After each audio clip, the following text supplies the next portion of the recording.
Hello and welcome back to another episode of Beyond the To-Do List. I am your host, Eric Fisher, and this is the show where we talk to the people behind the productivity. This week, I'm talking with Jonathan Fields of the Good Life Project. Jonathan and I are going to talk about his perspective on living a good life and how you can do that by looking at the compartments of your life in terms of three buckets. Those three buckets are vitality, connection, and contribution. We'll talk about how to make drops in the bucket not just another drop in the bucket, and how to make drops in the bucket even though you're already feeling more busy, maybe, probably, than you should.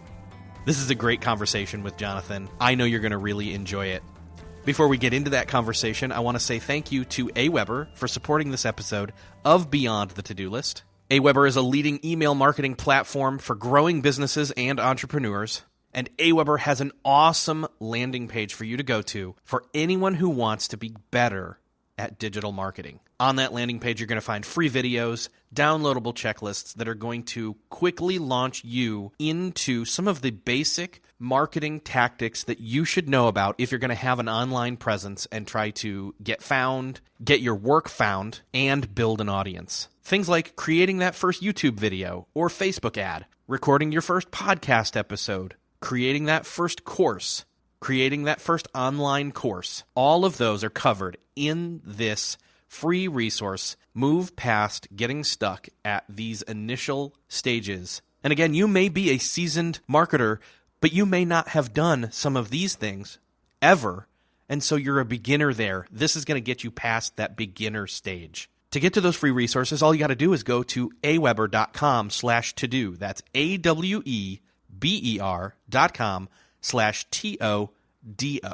Thanks again to Aweber for supporting this episode of Beyond the To-Do List. Enjoy this conversation with Jonathan Fields. Well, this week it is my privilege to welcome to the show Jonathan Fields. Jonathan, welcome to the show. Hey, it's great to be here with you. So I always try to have a little bit of pre-show banter with people, but once in a while it's like we start getting into stuff and it's like, oh wait, hold on, let's hit record here. So you asked me, hey, how are you doing? I said busy, and then you said you had just released, what is it called again? A manifesto called Unbusy. Unbusy. So I first and foremost, as usual, we'll put links to everything that we mention in this conversation in the show notes to this episode. So Unbusy, let's talk about that for a second, because we said there's nothing wrong with being busy if you're busy for the right reasons. Now, I think some people would say, yeah, but even being busy for extended periods of time is going to wear you down or make you feel tired or make you start questioning what you're doing. And there's nothing wrong with any of those things either. What's the gist of the Unbusy manifesto? Yeah, I mean, the idea is this, and it was funny because, what we were saying before was that a completely dumb luck, a little peek behind the curtain here because, I'm about to come up with a bigger book, so it's been a little bit maniacal behind the scenes. But the day that I published this manifesto called Unbusy happens to also be the single busiest day of my year. But the thing is, and that's where we got into the whole idea of it's not about the idea isn't that busyness is bad. The idea is that when you're busy with the wrong things for the wrong reasons, it leaves us gutted.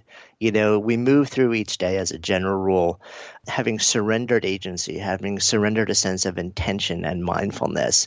And instead, the things that make us busy are constantly reacting to a compounding list of agendas and to-do lists on an autopilot basis. And we're not actually sitting there saying, okay, what matters? Is this filling me up? Is it moving the needle towards something that's deeply meaningful to me? Is it allowing me to spend time with people who really, I want to be around and who fill me up and nourish me and to do the work I'm here to do? Or am I literally just mindlessly reacting to 1,000 different things that are coming flying my way that leave me at the end of the day feeling like I've just gotten pummeled?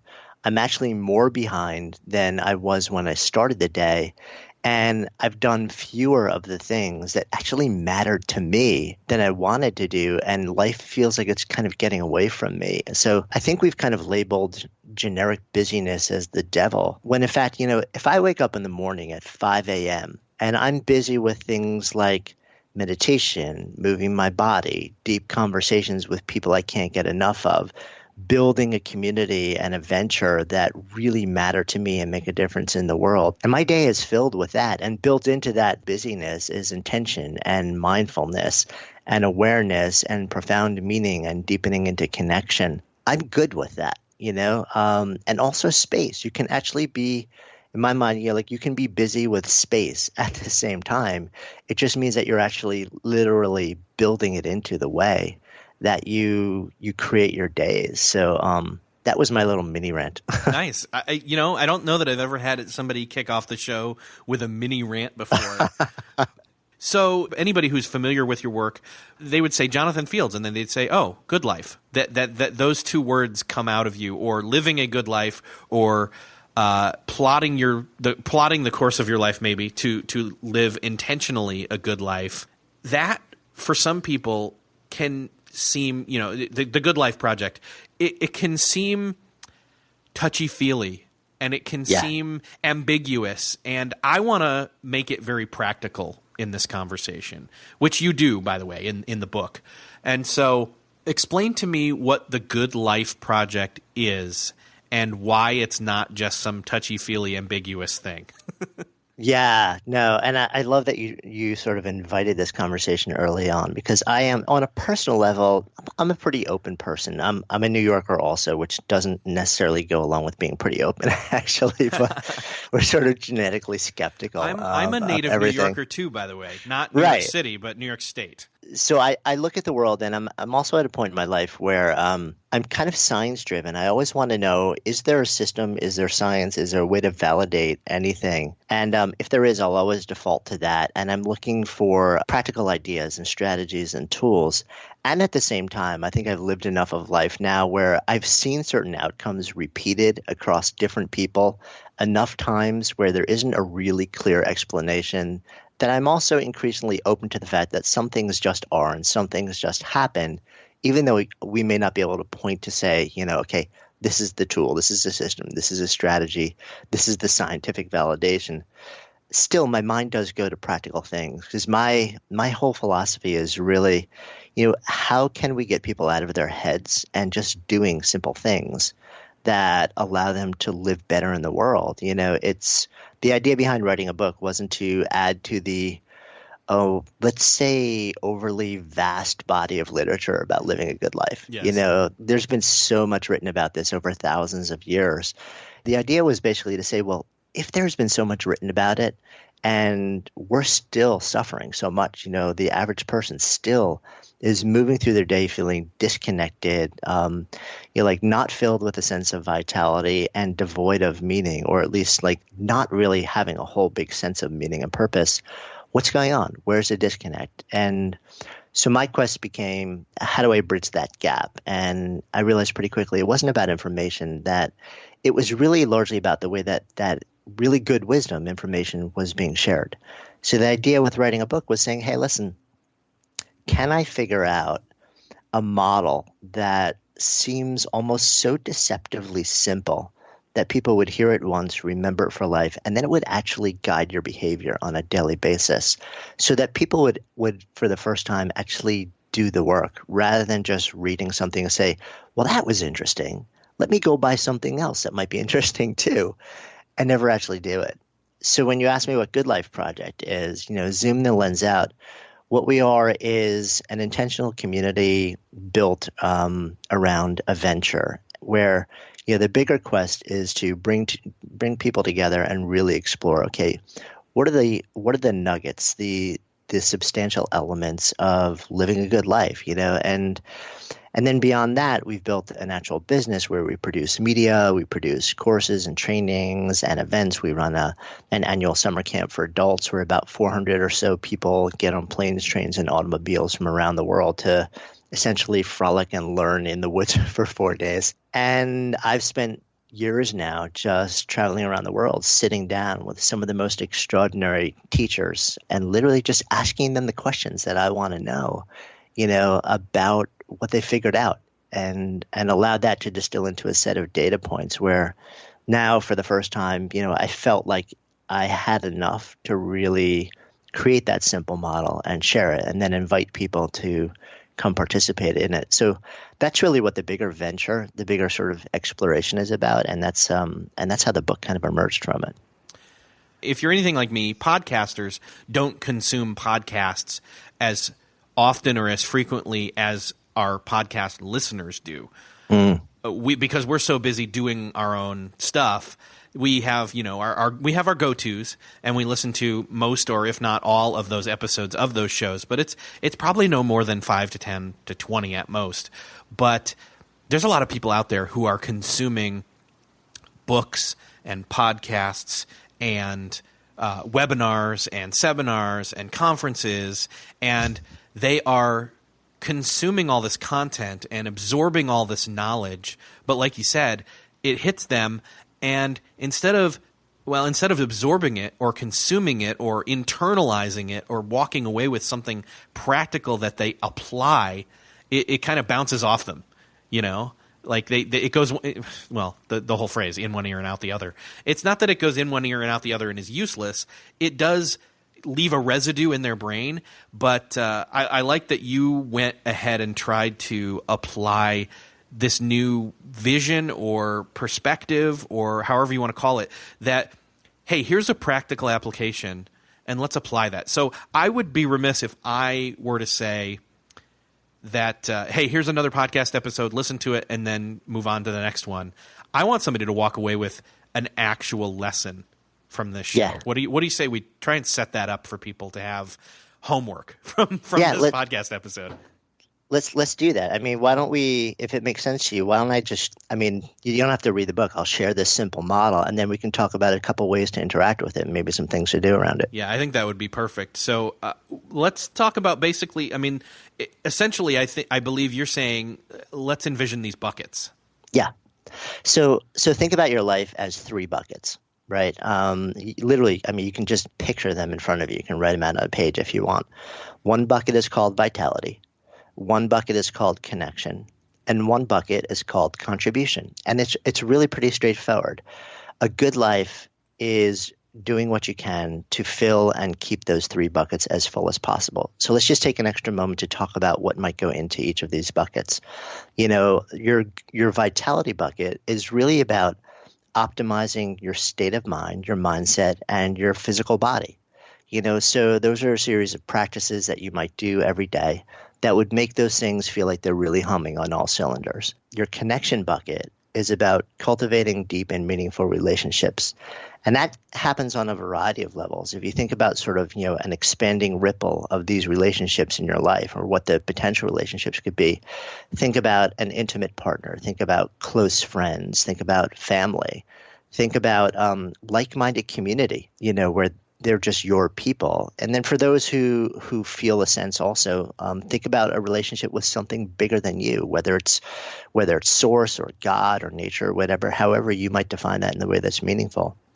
And then for that third bucket, contribution, this bucket is really about how you're bringing your gifts, your work to the world. Most people think about that in terms of work, and they think, well, it's the thing I get paid for. And the truth is, it may or may not be the thing you get paid for, and that's actually okay. What we're looking at is, okay, how do I contribute to the world in a way that allows me to fully leverage my strengths and my gifts and my abilities, to feel like I'm lit up as I move through the day, to feel like the essence of who I am is fully expressed in the work that I do, that I feel a sense of being sparked. And so the idea is, if you wake up every day, and do what I call a really quick snapshot of your buckets, most of us can intuitively just kind of know, okay, so I'm lying here in bed, my eyes just open, really quick scan. I'm feeling like I actually really didn't sleep all that well. I'm feeling a little bit blue. My vitality bucket is probably at about a 4 today. And my connection bucket, I've got someone I love lying next to me. I'm regularly in contact with my friends, like my parents, or great relationships with them. Actually, I feel like that's probably about an 8, 8.5. And my contribution bucket, I feel like the work that I'm doing is really making a difference, and I can't wait to get to it. So I'm going to call that a 9, and that would be a really good signal that, okay, vitality is a 4, connection is an 8, contribution is a 9, that you're probably going to want to move into that day and say, let me make a priority out of doing things that fill my vitality bucket a little bit. And that may be making sure that you actually eat really well that day. It may be making sure that you lean into mindset practices. It may be making sure that you build movement into your day, or a variety of different things. So it's a really simple idea. It's these three buckets, and your job is just to keep circling around and keep filling them. It's not like a big disruptive thing. It's not a place that you work to finally get to. It's just a daily practice. And over time, what we found is it's so simple that it's almost deceptive. People are like, yeah, but like, where's the big thing that's going to make a difference? And it's actually the reason that so many people don't ever do anything is because they're looking for the big, profound thing that never comes, rather than saying, this is a simple idea that actually works and I can do it every single day. Like, I can step into this today. That's the idea. It's a simple model. And then the question becomes, how do we do some things to fill those buckets? Another one of those trite phrases came to mind, which is this idea that there's this phrase, it's just a drop in the bucket. Like that's not something significant. Like it's just a drop in the bucket is how I often hear it. That it's just like it's useless. Yeah. But what most people, and this has been a recurring theme, by the way, on the show in the last, I don't know, couple of months here. There's been other people, so this is kind of a culmination in some senses. A drop in the bucket is not just a drop in the bucket. It's one more drop in the bucket. It's adding to the consistent showing up and placing those things in the right buckets so that they accumulate. I'm assuming that there's some sort of correlation to, hey, the buckets maybe leak once in a while, or as life is messy, buckets get jostled, stuff falls out. We want to put more stuff back into them at all times, right? Yeah, exactly. I mean, just as there are, the three simple buckets, there are also three simple rules, which is one, you just said it, the buckets leak. So there's never a time where you're like, oh yeah, like I've got all three topped off. They're 10 out of 10. I'm done. Like I don't have to do anything. I can stop all this stuff because I'm good for life. Like I may be 25 years old, but I'm totally good. The truth is they all leak a little bit. And the older we get, the further into life we get, the faster they leak. So your job is to keep putting these little drops in, is to keep the daily practice of adding to them. The second rule is maybe a little less intuitive, but really important, which is that the level of all your buckets will always be kept, or the capacity of all your buckets will always be kept by the least full one. And this comes into play very often. I'll give you the most common scenario when we see this. Somebody is really focused on doing their big work. They just want to max out their contribution bucket and fill that puppy to the top. So they're working as hard as they can possibly work to, whether it's a job or starting a business, whatever it may be, whatever their manifestation of their work in the world is, and they're working fiercely. And they feel like, they're doing everything they can, but still they haven't hit their stride. They know there's so much more potential in them. Things aren't quite right, so they feel like they're capped at like a 7 out of 10. They just they can't work harder. So they think, oh, wait a minute, I know what the problem is. I'm working hard, but I need to work smarter. That's what the problem is. I got to get more productive, more efficient, have systems and processes. So they retool everything that they do, right? And they have now checklists and systems and methodologies. And like, yeah, this is definitely moving the needle a little bit. But then it just moves the needle that little bit. It doesn't get them all the way there, and they still feel there's something that's just like stopping them. Okay, so now I'm working smarter. I'm working as hard as I can work. What else can I do, to unlock that final thing? What they don't realize is that their capacity there is forever hampered by the fact that almost invariably they've completely ignored their vitality bucket and very often ignore their connection bucket in the name of going all in on the contribution side of things. And those buckets are plummeting to zero.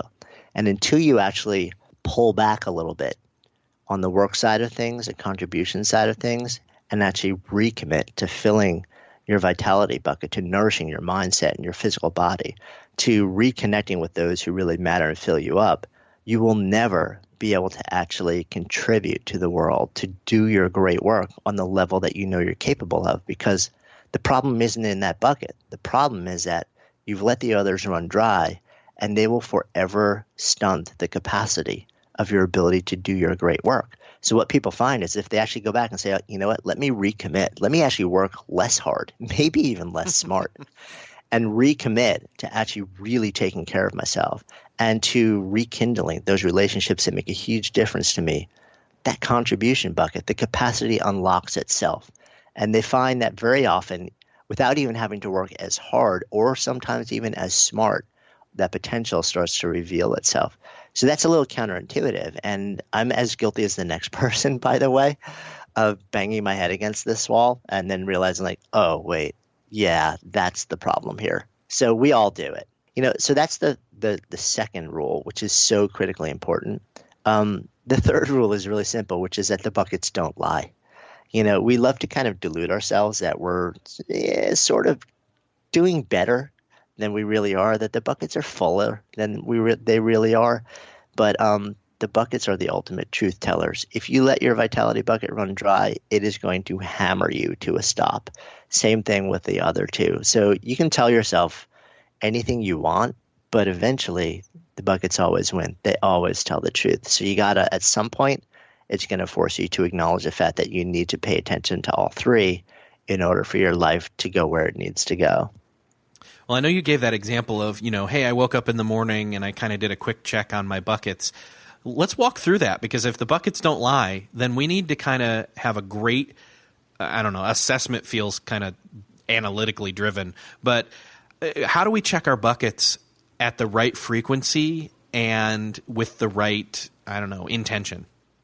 Yeah, great question, right? Because you don't want to actually get it to a level where you become maniacally obsessive and start checking it the way that you would check, like Instagram or Snapchat or Twitter for your updates, because then it actually almost becomes defeating. It starts to take over things. And also we just don't respond with that level of speed. So one of the things that I suggest is actually, I think it's a really good idea to do a really short and sweet morning check-in, literally, less than a minute, just like what I was saying before. And then I also think it's a really great idea to once a week just go a little bit deeper and do that same check-in, but then ask yourself, well, why is it at this level? And what could I do? Sort of like longer term, bigger picture to make it better. So you would wake up in the morning, and I call this a 60-second snapshot, right? And you think, okay, vitality bucket. If I'm going to do a really quick 1 to 10, or 0 to 10, like 0 being extremely dissatisfied and 10 being extremely satisfied. 5, just kind of somewhere in the middle. You say to yourself, okay, how satisfied am I with my level of energy, fitness, and strength? How satisfied am I with my level of pain, disability, and ability? How satisfied am I with my state of just presence and awareness and mindfulness, ability to be in the moment? How am I with my level of calm and ability to navigate change and feel like I'm resilient? And how am I with my sense of gratitude and growth? So those are some of the questions that you might ask on a more detailed level if you wanted to go more detailed. We actually have this as a downloadable worksheet that's attached to one of the resources for the book, by the way, too. So cool. It's the type of thing that you can just kind of like grab really fast and easy. You want me to go granular like that on the other two buckets too? Would that be helpful? Yeah, that would. And I Cool. have I have a follow-up question or two also that stems off of that. But yeah, keep going. Great. Okay. So connection bucket, right? You're looking at whether you feel loved without condition, whether you feel strongly connected with friends who are really good friends who get you. Do you have a sense of belonging to a like-minded community? Do you feel connected to something bigger than just you? And do you feel a strong sense of connection to your environment also? Those are like the really quick checks that I would do in connection with this. And then that final bucket, your contribution bucket, do you feel a sense of meaning in the way that you contribute to the world? Do you feel that your strengths and abilities are being really fully tapped and utilized?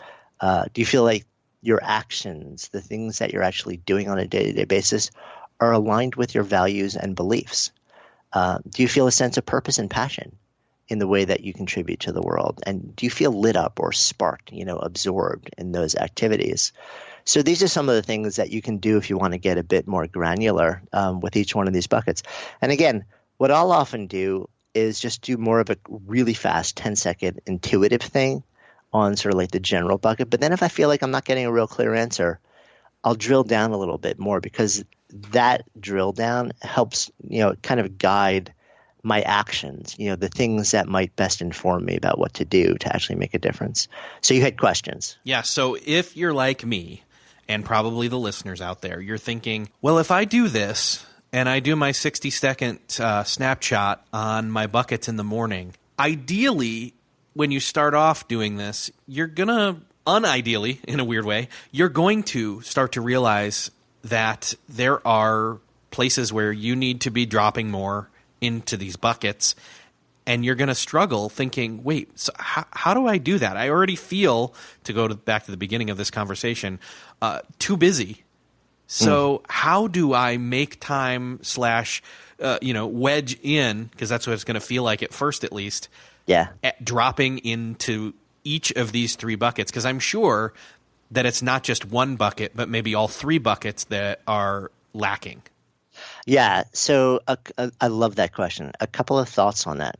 One is that when you start to do more of the stuff that's intentional and that matters, and you start to realize how much of your busyness is caused by stuff that is completely irrelevant to the story that you want to tell with your life, you start to be able to more easily drop so much of what you're doing, so much of what you're reacting to, in the name of actually making intentional choices. It's why one of the balance of the book is actually broken out into 30 chapters, which represent 30 days of things to do. And the very first one is cultivating an awareness practice.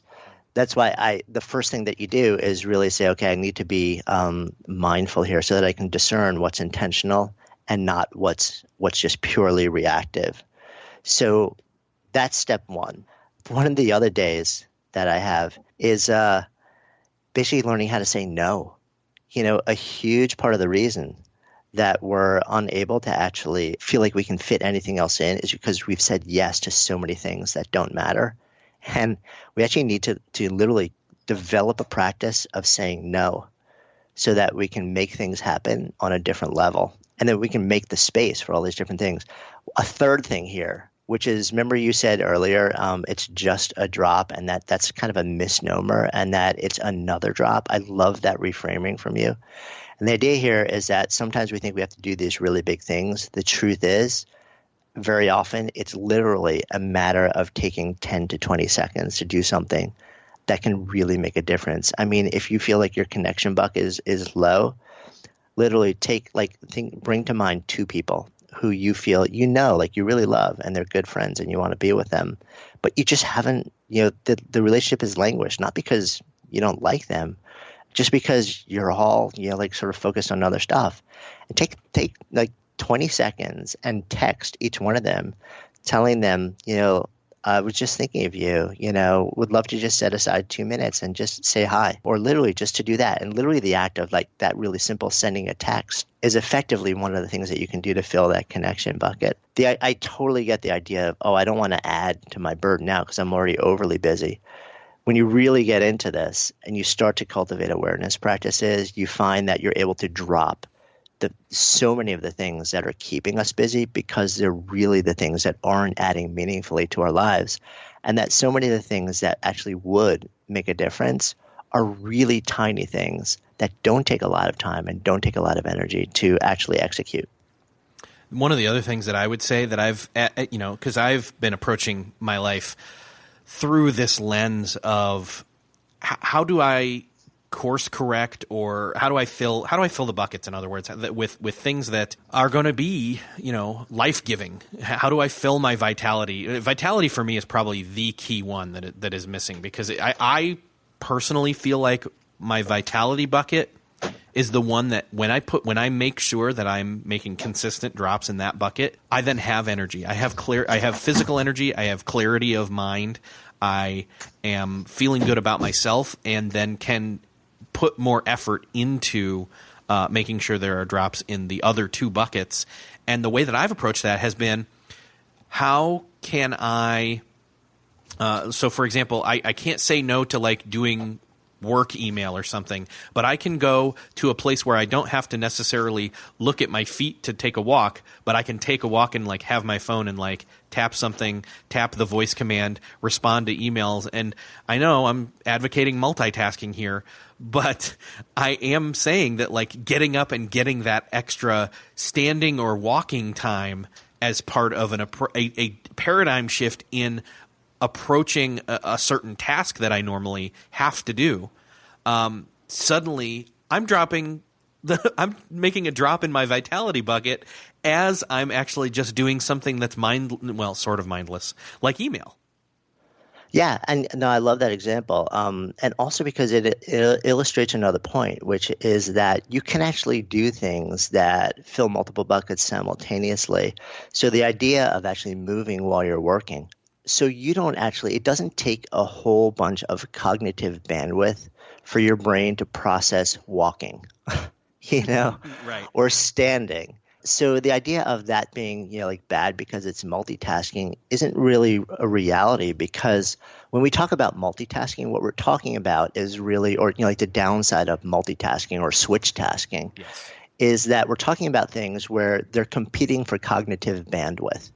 Right. So if you do things simultaneously where they're not actually, setting up that competition, it's actually okay. In fact, it's great. So walking is a perfect example, because not only are you filling your vitality bucket, because movement is actually critically important for your health and for your vitality. There's something even better about this, which is that we know that when you move your body, there's actually a chemical called BDNF, brain-derived neurotrophic factor, which is released in your brain during movement, and pretty much only during movement.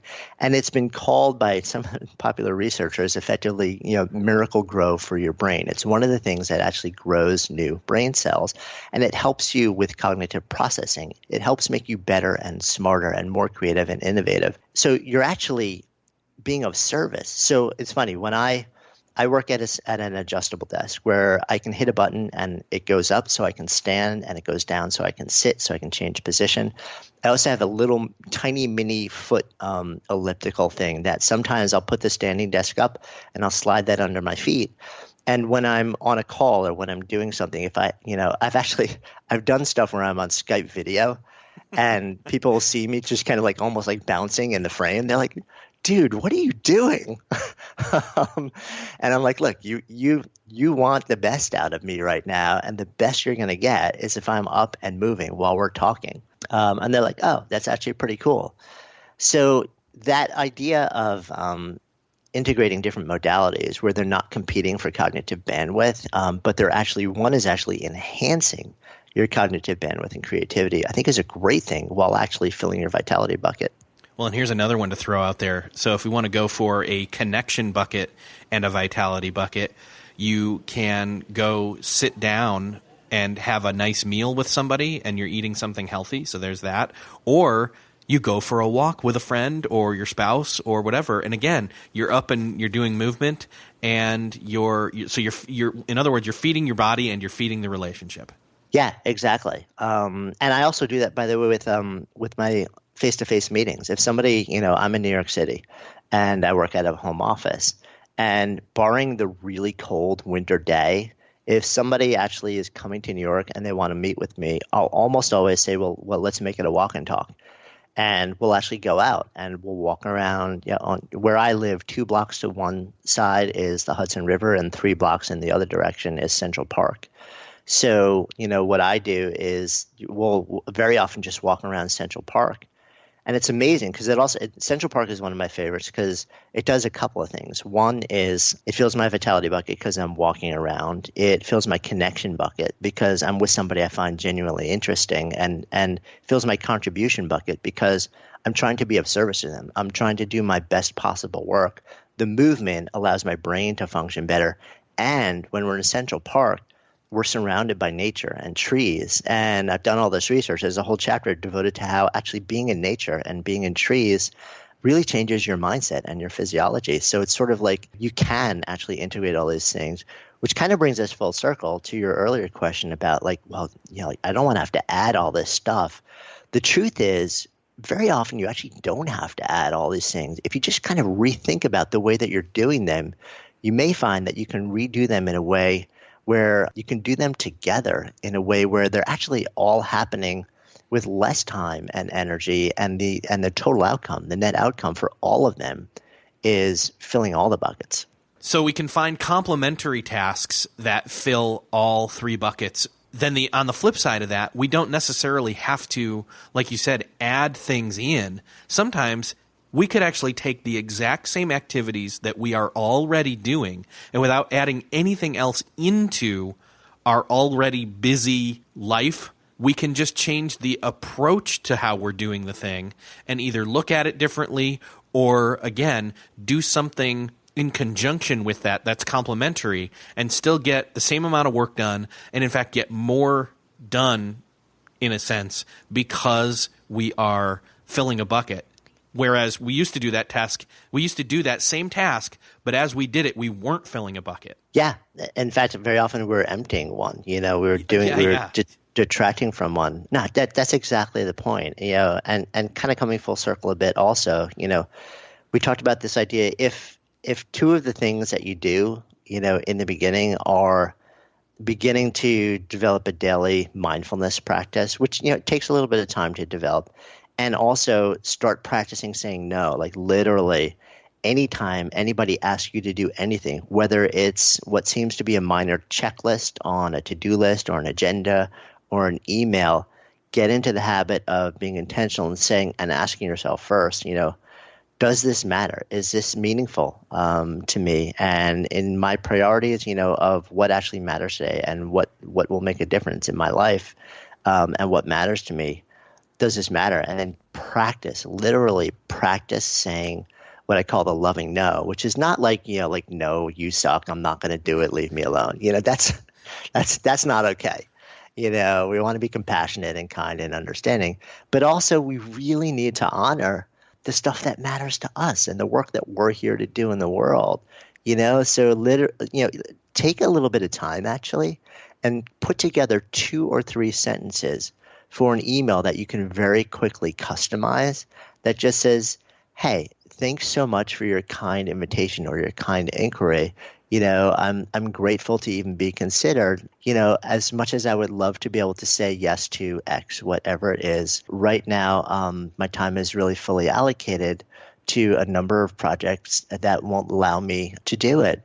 So I have to decline your kind offer or inquiry or invitation, wishing you the best of luck, wishing you success. What's so interesting about this is that I've done that, and I do it pretty much every day at this point. And you're always a little nervous because, we're wired to want to say yes to people. We want to be gracious. What I found is something really fascinating, which surprised me, which is that when I do that, it's not that unusual for me to get an email back from somebody saying, hey, listen, I'm kind of bummed that you said no, but at the same time, the way that you said it made me understand why you were saying it. And it also, I feel like you've also just given me permission now to do the same thing when people ask things of me. It's kind of great to see you modeling that because now I feel like, it's doable and I can do it, which was not the intended outcome, but it's pretty cool. And it wasn't, I didn't expect when I started getting replies like that, but I think it's actually really cool that that's happened. Well, I know that we've talked about this consistency factor of continually making drops that aren't just drops in the bucket. But I also want to reframe it really quickly and go to that. We do the 60-second snapshot once a day, if possible, or ideally. But then we also do maybe this deeper dive into the buckets once a week and do a little bit deeper or more accurate assessment. But I want to almost say that there's one other factor here, and I think that it's this, that we all, like we said, most people are thinking, I want an instant fill on this bucket. I want to have that quick fix that just fully fills up this bucket. And we're saying, for the most part, that's not possible. However, there are certain times, I think, I would make the case for that, for example, I'm going to take a week off in about a month or so, and I'm going to go back to New York State with my family and spend time with my brothers, my mother, and stepfather and all that. And I'm going to intentionally fill that connection bucket with them and unplug from the web and all that kind of stuff and really try to, I don't know, top it off.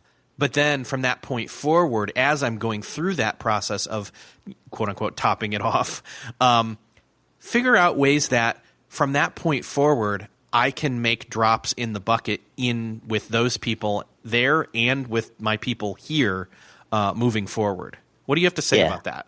I love that. No, I think it's such a great example. So glad you brought it up, because it is a daily practice. And at the same time, if you think ahead, we can almost always find ways to create these moments of intensive short-term, like big hit bucket filling. And so that's such a great example, right? You go home and assuming, of course, you dig your family and you like to be around yes. them, which it sounds like you do. So that's a great thing.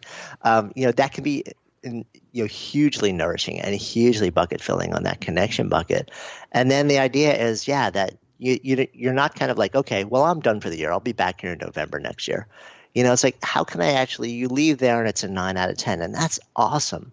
And then it's like, it's much easier to just do a little bit of maintenance dosing on a daily basis after that to keep it there than it is to build it all the way back up to that same place. And I think it's a great way to do it, So people will do that, I know, with meditation retreats or just health and wellness retreats, yoga retreats. I've also seen people do that with on the contribution side, where you'll take an intense, like a 5-day or a month-long course on coding or on like some skill set that really allows you to stand much more fully in the type of work that you want to do and the way that you really want to contribute to the world in a way that really fills you up.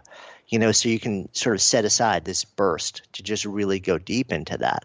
So I think there are definitely ways. It's a great idea. And so you take it as a daily practice, and then maybe once a week, or not once a week, that'd be way too much. Maybe once a year, you commit to doing one thing to fill each bucket on a much more intensive, deep dive level. Kind of like a really, I think of it as, okay, I'm going to take a few days, and do something that's designed to just really top off, this one bucket as much as humanly possible. And I kind of love that idea, actually. Thanks for bringing it up. Well, I'm glad that I could help you. I feel like there's a downloadable there that can be created and set up for people who buy the book. Yeah, totally. Hey, no, absolutely. I mean, my approach to all this stuff is I'm forever a student. Mm-hmm. I think the moment we stop being a student and we think that we have everything dialed in is kind of the moment that we start losing. I mean, that's why I do this show, because I'm continually a student. I'm learning from you and learning from the input from the listeners. So, Jonathan, this has been an awesome conversation, and I would love to continue it and have you come back on at some point. So let's do that. But in the meantime, let's point everybody to where they can grab the book, which I don't think I ever actually really said the title, which is kind of cool. How to Live a Good Life, Soulful Stories, Surprising Science, and Practical Wisdom. It's a deep dive into everything we just talked about here in terms of implementation and the philosophy behind it. Jonathan, where can they find this? Yeah, so you can find the book pretty much at booksellers everywhere, online, offline, or if you want to actually just check out the first chapter, you can download it and read it for free and see if it feels right to you at goodlifeproject.com/book. And I'll link up to all of that in the show notes where they can head on over to your site and find out everything else that you're doing. Hey, this has been fun. Thanks for being on the show. Yeah, it's been my pleasure. It's been a blast, and thanks for being my teacher for a good chunk of it. You're welcome. Thank you. Okay, so Jonathan and I in the conversation talked about giving you guys homework. So here it is. What I want you to do, either take a couple minutes now or set yourself up a block of time tomorrow morning, 5 minutes at maximum, and gauge your buckets. Think about where they are. Think about things that you think would help you fill those buckets, and then even take it further and start to think about which things will fill your buckets and work in tandem with filling of other buckets. Try to come up with ways that will augment the tasks you're already doing and transform those tasks into bucket filling tasks. I'd love to hear what you've come up with. You can find the show notes for this episode to leave a comment on what you've found about your buckets at beyondthetodolist.com/155. Thanks again to AWeber for supporting this episode of Beyond the To-Do List. Make sure to go grab the free checklist and free videos to get you started past that thing that you're still a beginner at in terms of your online presence. Whether it's a YouTube video, a Facebook ad, a podcast episode, getting mailing list subscribers, and more. Make sure to head on over to aweber.com/todo. That's AWEBER.com/TODO. Thanks again for listening to this episode. I hope you enjoyed it. Again, leave us a comment at the show notes and let us know what you got out of this episode. Thanks for listening. I'll see you next episode.